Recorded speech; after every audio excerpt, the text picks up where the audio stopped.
Damn it, Captain America and the Winter Soldier, episode 6, season finale. One world, one people.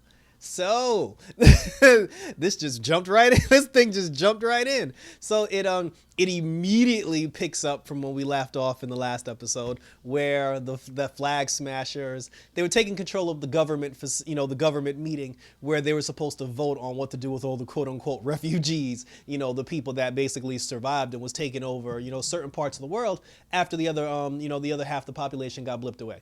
So I can't believe I actually used the B word. So now because of that, the flag smashers, they were on their way to basically force everybody to renegotiate the terms. But then it got to a point where the flag smashers, they asked Carly, they were just like, well, what if we can't negotiate? Like, what happens if our negotiations fail? And then she's just like, well, we'll kill them if we have to. And then after she said that, then the rest of her people just like, hold up. She was just like, you didn't say anything about killing. And then she was just like, we have to do what is necessary. And then she was just like, oh, in order for the cause to to take place and for the new world to be shaped, she was like, we must do what we have to do. One world. And then everybody just looked at her kind of like, and then because she said, at one point she was just like, it doesn't even matter if we die during this revolution. And then all her people was just like, nah. It was like, nah, bitch. And then she was like, one world, damn it. And then they were just like, one people. So, so that's the whole thing. So there was certain members of Senate, Congress, whatever you want to call them, world leaders. Some of them got sent up on helicopter. Others tried to escape, trying to escape in a car. Carly and her people, they went after the ones in the car. And she had one of her people, flying the helicopter that was controlling, the other group of people. For some reason, Bucky was there immediately.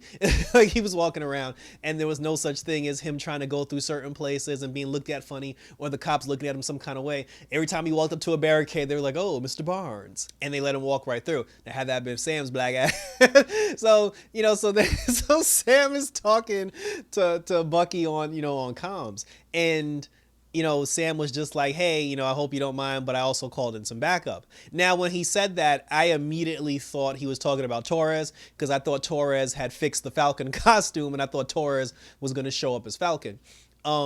They kind of alluded that he meant Sharon, but he wasn't talking about Sharon either. But Sharon did pop up, because after Sharon popped up, Sam was just like, is that Sharon I hear in the background? And then he was just like, you're risking a lot coming here. And then she was just like, oh, nobody's looking for me. And I thought that was kind of like a bullshit excuse, because you gave, like, Sharon, she gave this whole song and dance about how, oh, I can't go back to America. I got shunned from society. America sucks. They shitted on me. Like, they threw dirt on my legacy, blah, blah, blah, blah, blah. And then she just walks into New York City like nothing ever happened. And then she's just walking around without the face mask on. And I was just like, okay, that goes completely against everything that just came out your mouth. So, but she was just like, oh, I wouldn't miss this for the world. I want to get the team back together. So they all clicked up and they're going after the flag smashers. So then Sam shows up.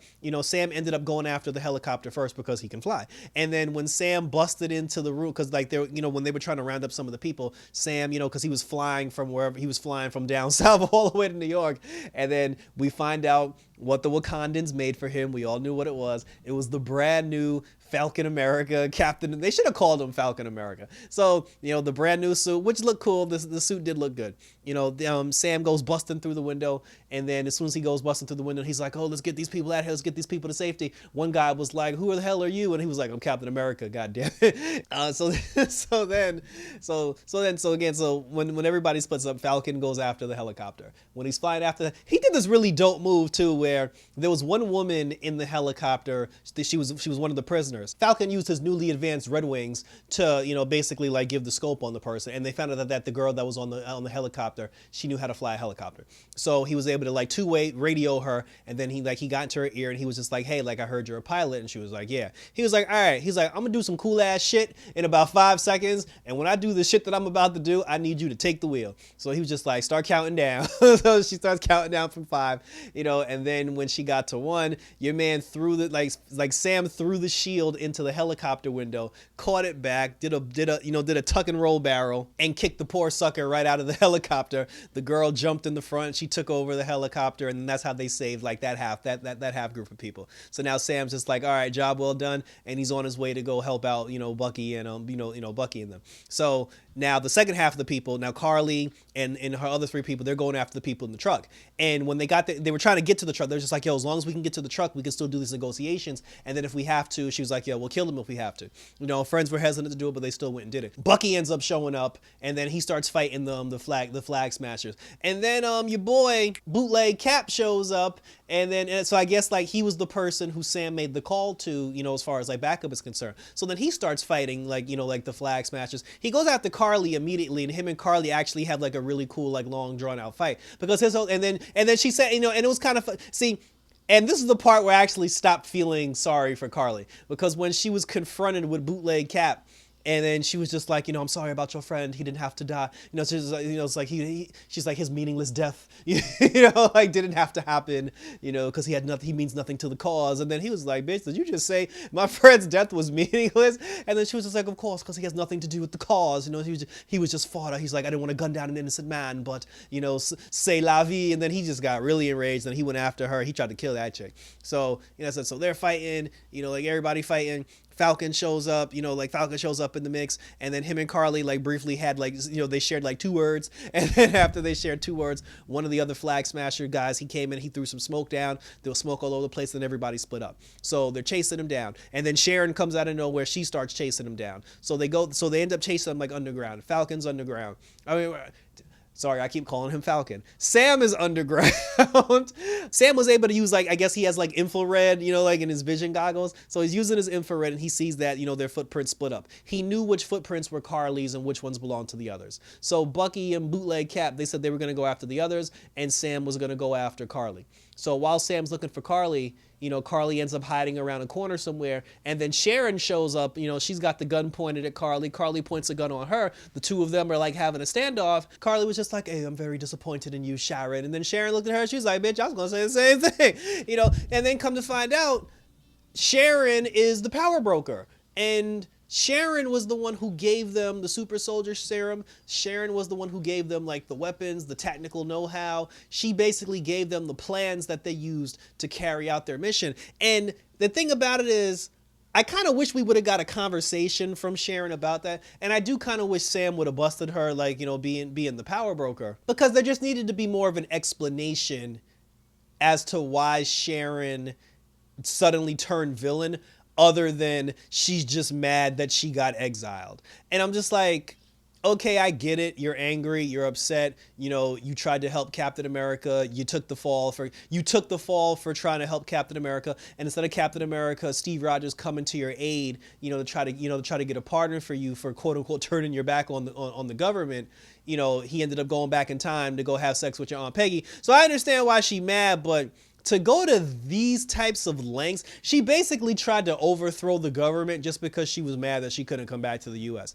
And that was never said, but it would have been nice to hear Sharon do the villain monologue speech, just to explain why she gave the flag smashers, you know, because even the name, look at the name, the flag smashers, like smashing the American flag, like that sounds like someone who's bitter. I honestly just wish that Sharon would have had like a monologue to explain like her bitterness and her anger towards America, other than the fact that she's just mad. So, but like I said, but the two of them had a standoff, and then she was just like, yo, end this stupid crusade. She was like, come back overseas with me. We'll come up with a new plan, and we'll try to take down the government that way. And then she was just like, no, she's like, the revolution will live on, bitch, and there's nothing you can do about it. And then, like Sam shows up, and then when Sam shows up, he sees that Carly has the gun pointed at Sharon, and then he tries to talk Carly down.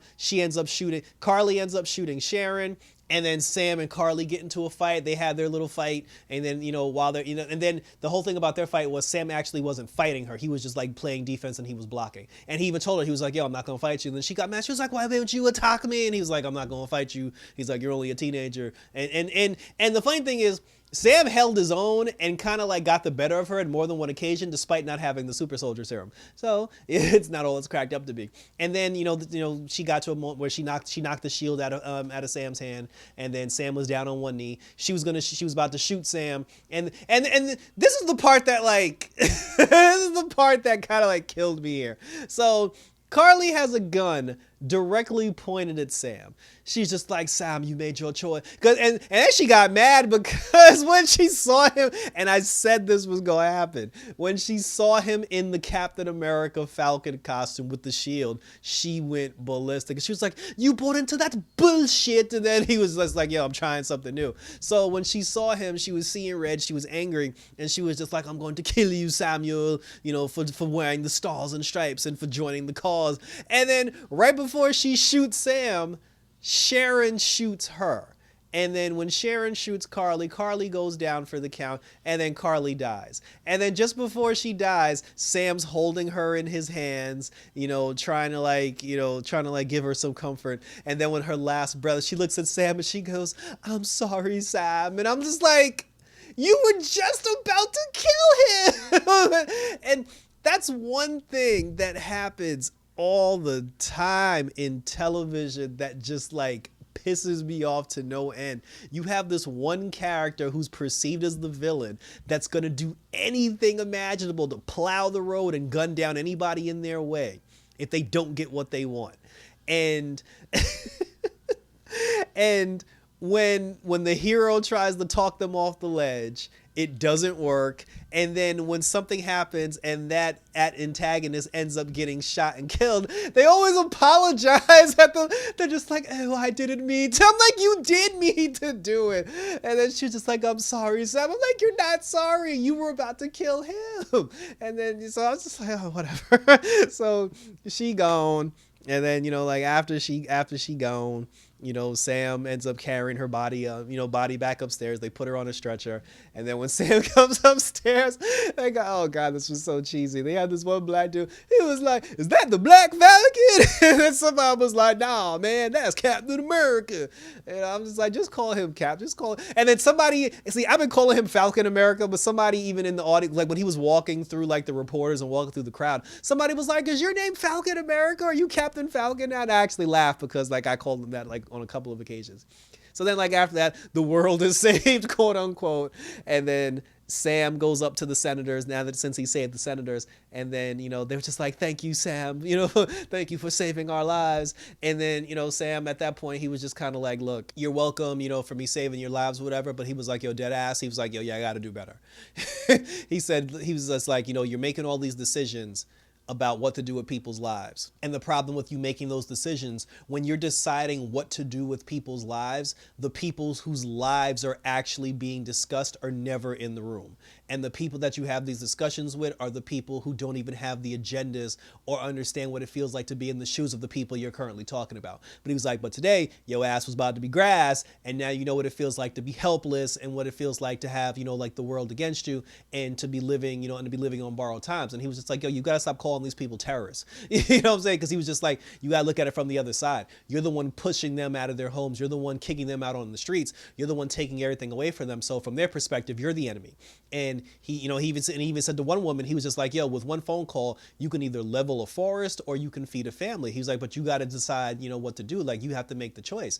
He told him, he's like, yo, y'all just got to be better. Like, you got to make the decisions, with the people's best interest at heart. You got to try harder. You got to do better. And then the one white dude from the beginning, he was like, hey, you don't understand, but it's like, he's like, I'm a black man wearing the stars or motherfucking stripes. He's like, don't tell me I don't know about this shit. Because he was like, first of all, the fact that I'm even wearing, he's like, I don't got blonde hair and I don't got blue eyes. And the fact that I'm even wearing, the stars and stripes with the shield in my hand, there are so many people that are watching this on television right now that hate my guts or cursing me out or saying things behind my back. So he was like, yo, I know the deal. He was like, but stop being afraid to be hated, and just do, that's like, and do the right thing. And then he walked away at the end, just telling them, he was like, yo, tomorrow will be better, and then he walked away. And it was very cool. Like, it was very powerful for, for him to speak those words on television with the entire world watching. Even Isaiah, back home, he was watching the speech as well. Like, everybody saw the speech. I'm pretty sure all the Avengers saw the speech.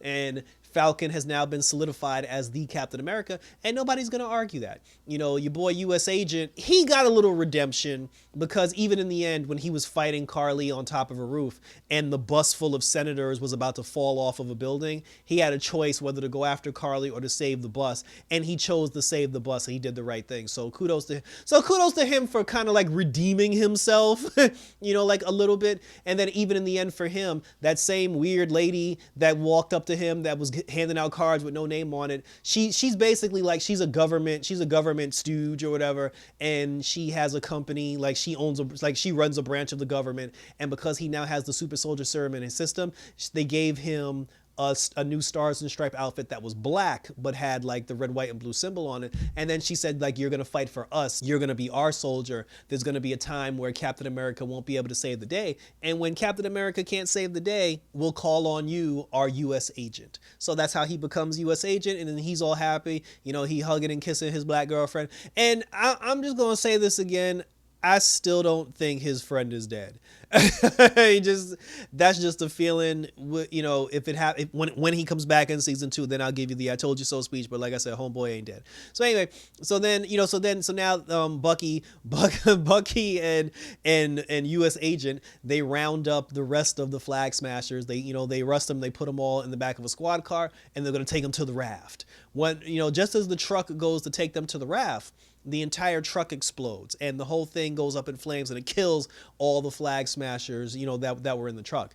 And then after that, you see Zemo's butler sitting in a car with a detonator in his hand, and he was just like, "Job well done, sir." He's like, "I've taken care of it." And then Zemo smiles and and rejoices because he was the one that instructed his butler to set up that police transport, because like he said, he wanted to kill all the super soldiers, and Zemo actually did obtain his goal. So I guess kudos to Zemo. He'll be back in in season 2 of this particular series. And I thought that, but that was pretty smart of him. That was very smart of him. Like, he can, because he has wealth or whatever, because he still has a butler, he can still do things behind the shadows, and he can still get his way. So I definitely look forward to seeing him come back and being a better version of himself, in a season 2 for the series.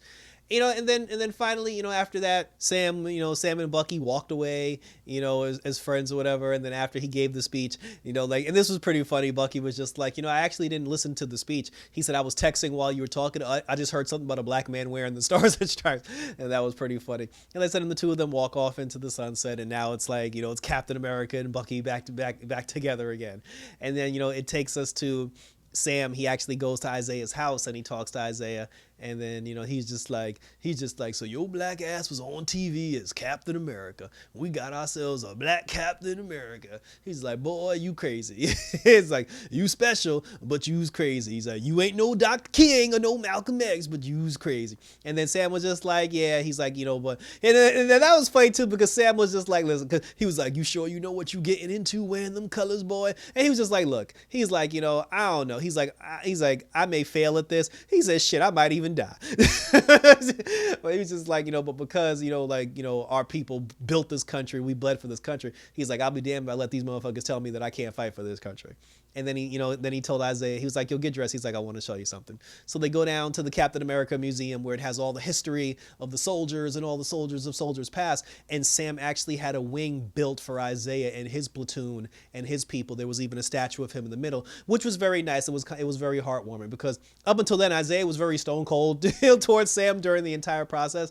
But then when he saw the wing and he saw like his video being played back, because there obviously had to be video footage, and Sam got his hands on it now that he's Captain America, so they got his hands on it. And then they said they built a wing for Isaiah, so he got, he said, "Now the world will never forget what you did, what you did for this country." And then that's when Isaiah started crying, and then he gave Sam a hug, and then that's when that kind of choked me up a little bit, because I was like, that was a cool moment. So I definitely have to give them all the props in the world for that particular scene. And then at the very end, it takes place where like Bucky and Sam, like they're back on Sam's boat. The boat is fixed. They're having a block party. Sam and them are chilling, and Bucky's eating soul food. Everybody's having a good old time. And then the last shot is Sam and Captain America and the Winter Soldier walking away, arm in arm, trying to build a better world for the future.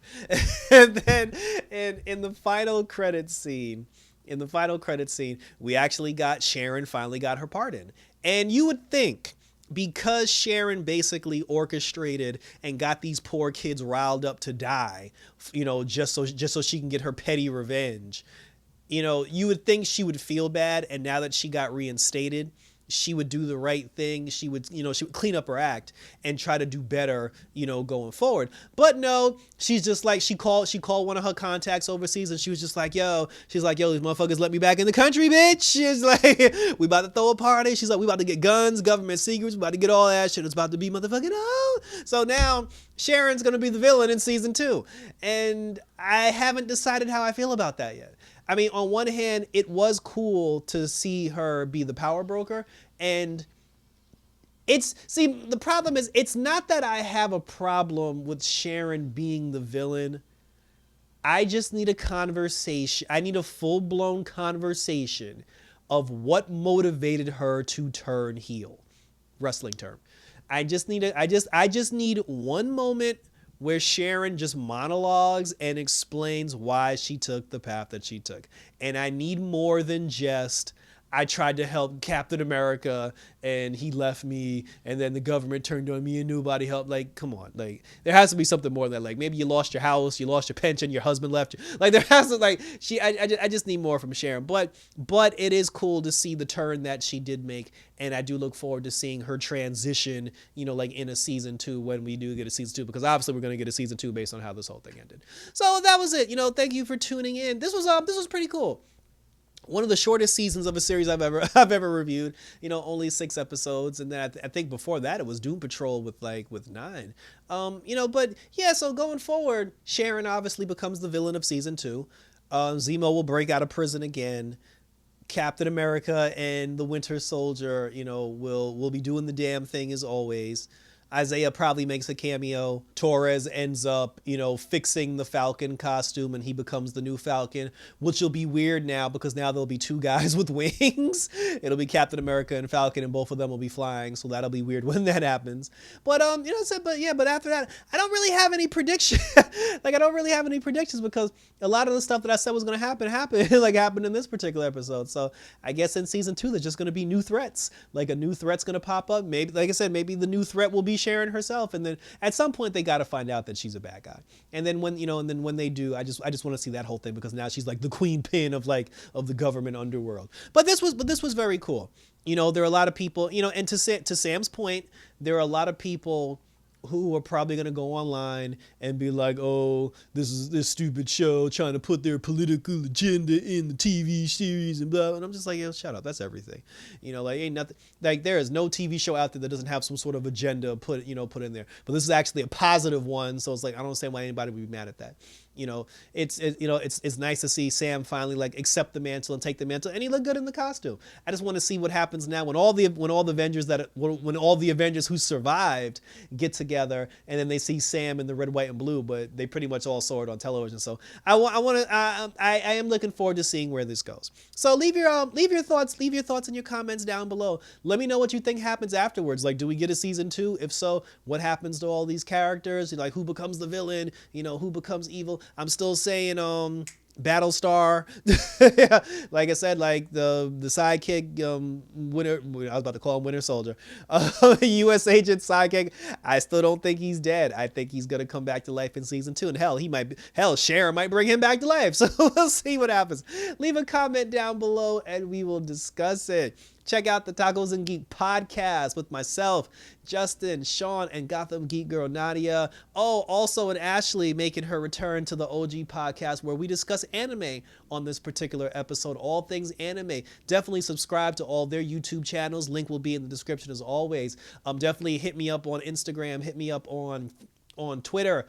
You can always hit me up on YouTube. Let me know what you thought of Falcon and Winter Soldier. Let me know what you thought about the end, the message that it spread, and like I said, where do you think we go from here? So thanks for tuning in, guys. I enjoyed this one. From Marvel's side of things, Loki starts in June 11th, so we'll be doing Loki in June 11th when that drops. Like I said, but we still got our DC, our DC TV shows going. We still got Batwoman. We still got Black Lightning is back. We still got Supergirl, which is back. Superman and Lois comes back in May, and we still got the Flash, and we are still waiting. So that's it, guys. So for Falcon and Winter, almost messed up. For Captain America and the Winter Soldier, take care, guys.